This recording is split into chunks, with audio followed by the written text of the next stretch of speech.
เมื่อสูงพี่น้องเขาตั้งเซนค่ะเนาะเมื่อสูงพี่น้องในกลุ่มวิฟิกค่ะเนาะเขาใจสื่อจากของร้าน GTG Telecom ค่ะเนาะคลิปในก็เป็นคลิปตีหนึ่งของกลุ่มนะคะเนาะคลิปในก็เตรียมมาสาธิตวิธีการเช็คเครื่องสมาร์ทโฟนยี่ห้อซัมซุงเดี๋ยวเช็คว่าเวลาเขาแฟลชล้อมลังเคิงฮาร์ดรีเซ็ตยาวเนี่ยมันติด Gmail เนี่ยติด Gmail เนี่ยค่ะเนาะเขาเตรียมมาเช็คกันแล้วก็อย่างที่สองเขาเตรียมมาสาธิตเตรียมมาสาธิตว่าเขาเตรียมมาสาธิตว่าวิธีการเอา Gmail ออกก่อนที่เขาเตะแฟลชล้อมลังเคิงเพื่อตีหือมันติด Gmail นั่นมันมีวิธีการเอาออกมันหือเนี่ยเนาะจะเป็นการเอาออกตั้งGmail ตั้งSamsung Account ค่ะเนาะกำในพี่น้องมาต้วยหุบในก่อนค่ะเนาะหุบในเป็นหุบเครื่องรุ่นSamsung Galaxy J2 ค่ะเนาะเป็นงานส่งหน้าร้านค่ะคือมาปลดร้านคือขามาปลดล็อกปันแห่งกรรมค่ะเนาะตัวนี้ปลดล็อกย่อกำในเหตุผลที่มันติดล็อกนะGmail ตัวไหน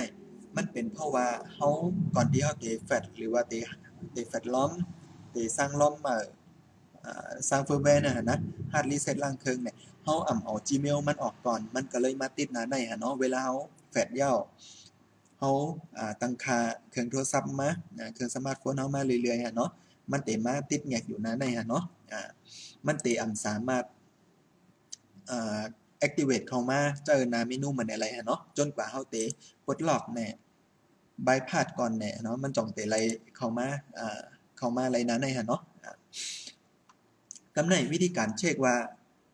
มันติดล็อก Gmail ไหนติดล็อก Gmail มันมีวิธีการเช็คจังหือไหนคือพี่น้องเขาตัวดีโทรศัพท์ของตัวเจ้าเก่านั้นก็ตัวในวิดีโอในกันแล้วเนาะคือพี่น้องเขาตัวปุ่มคือพี่น้องเขาปิดเครื่องคือมันดับสนิทก่อนเนาะวิธีการนะปิดคือมันดับสนิทก่อนแล้วก็กดปุ่มเปิดเครื่องปุ่มโฮม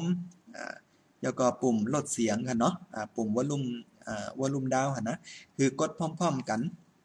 กดพร้อมๆกันปุ่มเปิดเครื่องปุ่มโฮมปุ่มวอลลุ่มดาวเนาะกดพร้อมๆกันพอเขากดพร้อมๆกันยาวเนี่ยมันเตะไหลมาหนาในเนาะไหลมาหนาในคือในค่าเต็มกดเนพี่น้องเขาเนาะพอกดเนในไซซิ่งค่ามันเตะลดค่ะเนาะตีเหลือในค่ากำลังซิ่งดังไซซิ่งค่ะเนาะเพื่อที่เตะเป็นเฮ็ดเป็นสื่อมันเนพี่น้องเขานะครับเต็มกดเนแต่ว่าค่ากดยก็ถ่ายรูปนี่ไว้แม่งเตรียมไว้แม่งพี่น้องเขาย่านะพอเขากดเหมือนจังตีวาย่อเนี่ยมันเตอะไรมานานไหนเพราะอะไรมาอะไรนานไหนเนี่ยมันโทรศัพท์สมาร์ทโฟนมันเตบังคับคือเขาเฮ็ดอยู่แค่2เมลค่ะเนาะคือเขากดปุ่มเพิ่มเสียงนั้นวอลลุ่มอัพหรือวอลลุ่มดาวนั้นลดเสียงเนาะคือกดแค่2ปุ่มในก้อยค่ะเนาะกำเนิดความหมายของมันพอกดปุ่มวอลลุ่มอัพก็หมายความว่าคือเขาเฮ็ดต่อค่ะเนาะพอกดปุ่มวอลลุ่มดาวหมายความว่าคือเขายกเลิกหรือว่าแคนเซิลที่เขาติเฮ็ดต่อเนาะคือเขากดปุ่มเพิ่มเสียงค่ะนะพอกดปุ่มเพิ่มเสียงยาวเนี่ยคือมันจะไหลมานานได้พอไหลมานานได้ยาวเนี่ยคือพี่น้องเขาสังเกตตัวเนาะมุมบนซ้ายค่ะเนาะมันจะมีประโยคภาษาอังกฤษเขียนเป็นบรรทัดกันนะหลายๆบรรทัดเนาะคือพี่น้องตัวอ่านมาติ๊กๆค่ะเนาะอ่านมาติ๊กๆอ่านมาติ๊กๆอ่านมาติ๊กๆมาตัวตีบรรทัดตีเขียนว่า FRP lock on เนี่ย off กันเนาะพอเป็น on คือพี่น้องเฮาตัวเนาะพอเป็น FRP lock on เหมือนในแสดงว่าเฮาไปเลยเอา Gmail ในเครื่องเฮาในออกค่ะเนาะพอแฟดกว่าในมันติด Gmail เหมือนไหนค่ะเนาะพอพี่น้องเฮามีเครื่องไม้เครื่องมือในการ Direct Unlock ก็ต้องมาบายพาสพอมาบายพาสระบบ Security มันก็จะเสียหายค่ะเนาะคือพี่น้องเขาเอา Gmail ออกก่อนกำเนิดพอเอา Gmail ออกก่อนหน้าในสถานะตรง FRP lock on ในมันติดFRP lock ในมันติดเป็น off ค่ะนะมันเต็มเป็น on ค่ะเนาะอันไหนคือพี่น้องเขาต้องไว้ดีๆค่ะเนาะคือเขาเช็คจุดในก่อนนะเนาะก่อนที่เขาเตะกว่าแฟลชล้อมฮาร์ดรีเซ็ตล่างเคิงสร้างเฟิร์มแวร์ติพี่น้องห้องกันนะก่อนที่เขาเตะเฮ็ดเจ้าไหนฮะเนาะคือ คือเฮาเอา Gmail ออกก่อนคือสถานะ FRP log ตัวในเป็น off ก่อนค่ะเนาะกำในเฮาจะมีวิธีการเอา Gmail ออกเฮ็ดจังหือคือพี่น้องเฮาเขาต้อยค่ะเนาะค่ะจะย่อลงมาก่อนเปิดไซซิ่งขึ้นมาเนาะวิธีการค่ะเนาะค่ะจะเปิดมา2หน้าต่างวิธีการเอาออกค่ะเนาะค่ะจะเริ่มจากจุดโฮมก่อนค่ะเนาะจุดโฮมก่อนจุดบานนะคือพี่น้องเขาเต็กติแอปค่ะเนาะค่ะจะแยกแห่งกัมค่ะเนาะเริ่มต้นแห่งกัมเมื่อไกลเฮาเช็คสถานะว่าปอแฟดล้อมเฮาเตผู้เฮ็ดจังหือว่ามันติดล็อกแหน่ติดล็อก Gmail แหน่ติดล็อก Gmail ค่ะเนาะแต่กำในติคัดเตสาธิตที่แล้วในเตเป็นการสาธิตเอา Gmail ออกก่อนค่ะเนาะออกก่อนค่ะเนาะก่อนที่เฮาเตแฟดคือมาที่โฮมกว่าที่แอปค่ะเนาะกว่าที่setting ค่ะเนาะแล้วก็ account ค่ะเนาะมาที่ account พอพี่น้องเข้ามาที่ account เย้าเนี่ยพี่น้องได้หันบัญชีที่สำคัญอยู่2บัญชีค่ะเนาะบัญชีอีเมลอยู่2บัญชีค่ะเนาะเป็นบัญชีของ Google Account ตั้ง Samsung Account คือพี่น้องเขาเอาออกตั้ง2บัญชีนะฮะเนาะเอาตั้ง Google เขาก็เอาออก Google พอเข้ามาเย้ามันได้มีชื่อเป็น Gmail ของไต้ก้อเฮาแหน่จะเป็นของโตเฮาแหน่เนาะคือเฮาเอาออกค่ะเนาะคือเฮาเอาออกก่อนคือมันเรียบร้อยค่ะเนาะวิธีการเอาออกเฮ็ดจังหือคือเฮาเข้ามาเหมือนจังถึงเหมือนไหนเย้าถึงนั้นพอถึงหน้าในเย้าไหนคือเฮากดที่ more แล้วก็กด remove account ออกแล้วก็มันได้ออกค่ะเนาะคือกดออกค่ะเนาะคือกดออกพอกดตัวในแล้วก็คือเฮามายืนยันแห่งกรรมว่า remove account แต่คาเตกด remove account ออกกับพบออกก่อนในการสาธิตตีเหลือแน่เนาะพอกดออกปุ๊บไซซิ่งมันได้หลุดกำเหลือนะมันได้โปรแกรมแคปหน้าจอในก็ได้หายไว้จอมคาเตมเอาออกค่ะเนาะคือแต่ว่าเวลาพี่น้องเขาเฮ็ดคือเอาออกค่ะเนาะเพราะเอาออกมันติด Gmail กำเหลวค่ะเนาะสมมุติเอาออกย่อนะพอออกย่อไหนคือพี่น้องเขาแบกกลับมาแทงกำย้อนถอยหลังมาแทงกำเนาะคือมาเอาออกที่ Samsung Account ในแทงโตนึงค่ะเนาะมาเอาออกแทงโตนึงมอแล้วก็ remove account เหมือนจังGoogle Account เหมือนกันค่ะเนาะเอาออกคือหมดค่ะเนาะพอพี่น้องเขาเอาออกหมดยาวไหนเนาะ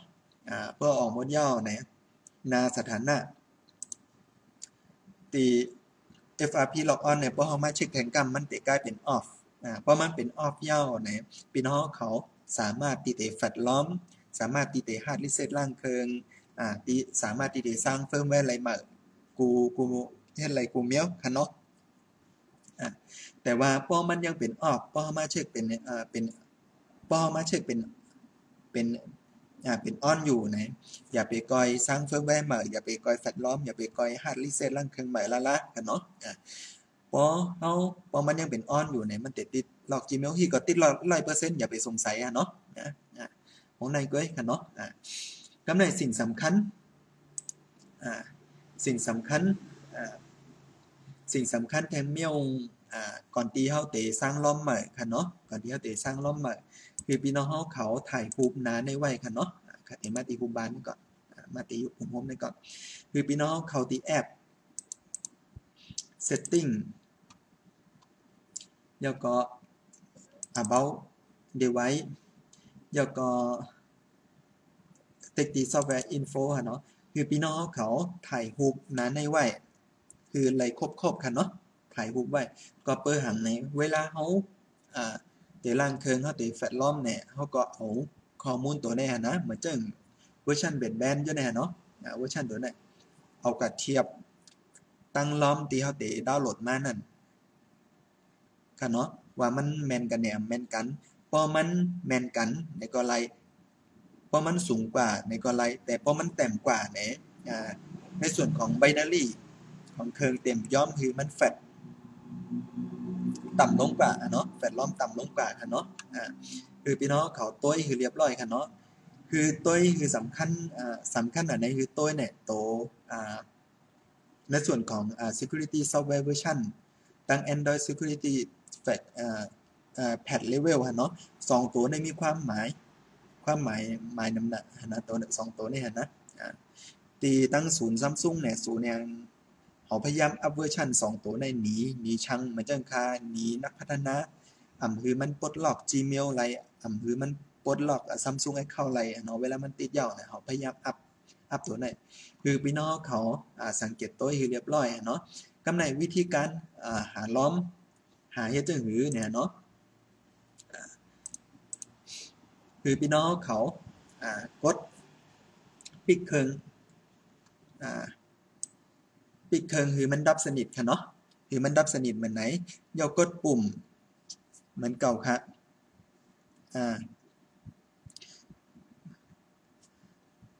คือมันดับสนิทย่อกดปุ่มเหมือนเก่าค่ะเหมือนเก่าปุ่มเปิดเครื่องปุ่มโฮมตีเหมือนเก่ามีปุ่มแล้วเป็นปุ่มเพิ่มเสียงค่ะเนาะกด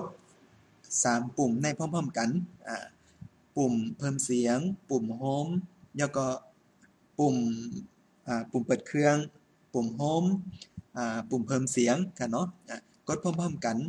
กดไว้จนกว่าเครื่องจะขึ้นเป็นโลโก้ตีหนึ่งพอขึ้นเป็นโลโก้ Samsung ตีหนึ่งคือพี่น้องเขาปล่อยแค่ปุ่มเหลวปุ่มเปิดเครื่องตั้ง2ปุ่มว่าจะเป็นปุ่มเพิ่มเสียงปุ่มโฮมยังกดไว้เหมือนเดิมค่ะเนาะอันนี้ค่ะที่สาธิตการกดแต่ว่ากดแต่นะสมมุติค่ะเนาะกดพร้อมๆกันเนาะโลโก้ขึ้นเนาะค่ะก็ปล่อยนิ้วจี้ปล่อยปุ่มเพิ่มปุ่มเปิดเครื่องแต่ว่าปุ่มเพิ่มเสียงดังปุ่มโฮมเนี่ยค่ะยังกดไว้เหมือนเก่าพอกดยาวเนี่ยมันเตะไรมานั้นเนี่ยมันเตะไรมานั้นเนี่ยพอไรมานั้นเนี่ยยาวคือเฮาเปิดแห่งกรรมค่ะเนาะเปิดแห่งกรรมมันเตะไรมานั้นเนี่ยพอไรมานั้นเนี่ยคือพี่น้องเขาสังเกตต้อยตรงสื่อสีเหลืองๆตั้งเหนือเนี่ยเนาะสังเกตต้อยยาวก็คือต้องคือไรคือต้องไรตีเหล่าเนี่ยคือต้องไรตีบรรทัดเนี่ยเนาะเวอร์ชัน Android 6.0.1เมนบอร์ดเวอร์ชันของเมนบอร์ดสำคัญนะเป็นตีในนะเป็นเวอร์ชันย่อยของ Android 6.0.1 ในแทงกัมค่ะเนาะเวอร์ชันย่อยของ Android 6.0.1 เนี่ยเป็นJ700F XXU3BPK1 ค่ะเนาะหาคือมันแม่นๆกันอย่าไปหาเฟิร์มแวร์หรือว่าล้อมมันแต้มกว่าในเวอร์ชันย่อยมันแต้มกว่าในฮะเนาะหาคือมันเป้งมันไหลนั้นก็คือหาคือมันสูงกว่ามันไหลเอามาแฟตค่ะเนาะพอมันแต้มกว่ามันในส่วนของไบนารีนั้นมันเต็มย้อมแฟตย้อมคือมันแฟตลงมาฮะเนาะตีเหลือนะวิธีการเลือกล้อมตีเอามาแฟตก็มีมองในฮะเนาะกำในเฮาฮู้หมดยาวฮะเนาะฮู้หมดยาวว่าวิธีการเช็คเครื่องก่อนเดียวแต่แฟลชล้อมว่ามันติด Gmail ในติด Gmail แต่เป็นบัญชีมีวิธีการเช็คบัญชีค่ะเนาะ2วิธีการเอา Gmail ออก Samsung ให้เข้าออกเฮ็ดจังหือค่ะเนาะวิธีการเลิกเฟิร์มแวร์เวอร์ชันเลิกเฮ็ดจังหือค่ะเนาะ3เมลเป็นพื้นฐานที่สำคัญค่ะเนาะพื้นฐานที่สำคัญค่ะเนาะบ่เฮ็ดไรบ่เฮ็ดก้อยบ่ฮอดจูล้านที่ก็เซ็งเงินแน่นอนค่ะเนาะ2-300เซ็งแน่นอนบางร้าน400บางร้าน500ค่ะเนาะอันนี้ค่าเฮ็ดส่งนี่ก็เหมือนเจิ้งของ J2 เนี่ย J7 อย่างเหมือนเจิ้งเคิงในตีข่าวมายิบสาธิตแบ่งพี่น้องเขานี่ก็ตัวนี้ก็ปดอยู่หน้าร้านค่าอยู่400บาทอันนี้นะปดอยู่หน้าร้านนั้น400บาทปดส่งแม่งร้านเปิ้นก็300บาทแต่เปิ้นนี่ก็คิดก็ได้ฮู้ว่านะแต่ค่าเฮ็ดในค่าเฮ็ดบ่เอาปริมาณลูกค้าวาวค่ะเนาะแต่ว่าวิธีการโพสของค่ามันจะเป็นวิธีการโพสแบบdirect unlock ค่ะเนาะผมเจอวิธีการbypass ค่ะนะมันจะมีไฟล์โพสที่ค่าสร้างขึ้นมาแทนกรรมค่ะเนาะกำไรตั้ง3เมลหัวเนาะในคลิปในเนาะคลิปหน้าเนี่ยก็เปิดติดตามค่ะเนาะว่าจะเป็นลองสังแทงเนี่ยเนาะความข้อหลังที่ค่าอุบเนี่ยเนาะจะเป็นไต้ปนไทยเนี่ยอุบัมปีอุบัมมานอุบัมแมนเนี่ยเนาะย้อนคือพี่น้องปล่อยว่างขว้างปันนะเนาะเจตนาค่ะเฮ็ดคลิปในขึ้นมาเนี่ยก็เพื่อตีปันตั้งหู้เพื่อตีตันเพื่อตีเต แชร์ตั้งหมู่ที่คามีที่คาเฮ็ดกินอยู่กวนในหันนะคือพี่น้องเขาฮู้เนาะอย่าไปมาลาดว่าอุบไต้อำปีอุบไทยก็อำปีเนาะถ้าอุบได้เป็นไต้ปนไทยเนาะถ้าเกิดเมืองไหนอย่าเมืองไหนมีบัตรก็มีบัตรเมืองไหนเรียนจบปริญญาตรีก็จบเมืองไหนเนาะก็จังเฮียนะคือมันอุบไต้ปีนะเนาะจุดไหนเนี่ยก็คือพี่น้องเขาปล่อยวางขว้างปันกาเหตุอีกนึงเนาะสำหรับพี่น้องไต้กูก็เนี่ยตีมีลองอย่างผืดเกี่ยวกับเครื่องสมาร์ทโฟนเนี่ยคอมพิวเตอร์เนี่ยแท็บเล็ตเนี่ยเนาะว่าอยู่จำคาเนี่ยก็ออกมาหาคาอะไรเนาะก็เป็นเนื้อลองเนื้อส่วนของโปรแกรมที่มันก่อยค่าเก็บเงินเนาะเอามาละเนาะปน15 นาทีปน10 นาทีพี่น้องหักมือไหลขึ้นเนาะแต่ว่าก็เป็นเรื่องของซอมเครื่องเนี่ยเนาะเปลี่ยนจอเนี่ยเปลี่ยนแบตเนี่ยเปลี่ยนสวิตช์เปลี่ยนเนี่ยก็เก็บเงินเฉพาะการอะไรมองนั้นก็เก็บสั่งให้เมลเนาะอันนี้เป็นจุดยืนค่าตั้งแต่แรกอันนี้ค่าก็ประชาสัมพันธ์ไว้ในกลุ่มของภาษาไต้คนหักความไต้เนาะย่อแทงกลุ่มชาญยูนิโคดเนาะเพื่อเผยติดตามค่าก็แต่ผู้รีเนาะว่าค่าเก็บเงินเนาะเก็บแค่การอะไรพอต้องซ้อมในส่วนของเครื่องนะแต่เพื่อในส่วนของโปรแกรมเนี่ยก็เก็บปันหลายๆก็เนาะว่าเปิด10 นาที20 นาทีปนนั้นก็ย่อเนาะค่ะมีเจมดในส่วนของเฟิร์มแวร์เนี่ยล้อมเนี่ยจะในโปรแกรมเนาะนะค่ะก็เต๋ย้อนจบการสาธิตวิธีการเช็ค Gmail วิธีการเอา Gmail ออกวิธีการเอา Samsung Account ออกวิธีการเลิกดาวน์โหลดเฟิร์มแวร์มาแฟดกันเนาะไว้มองในกันเนาะไปพบกันไปแยกกันคลิปหน้าแทงกัมกันเนาะออกค่ะมาสมค่ะ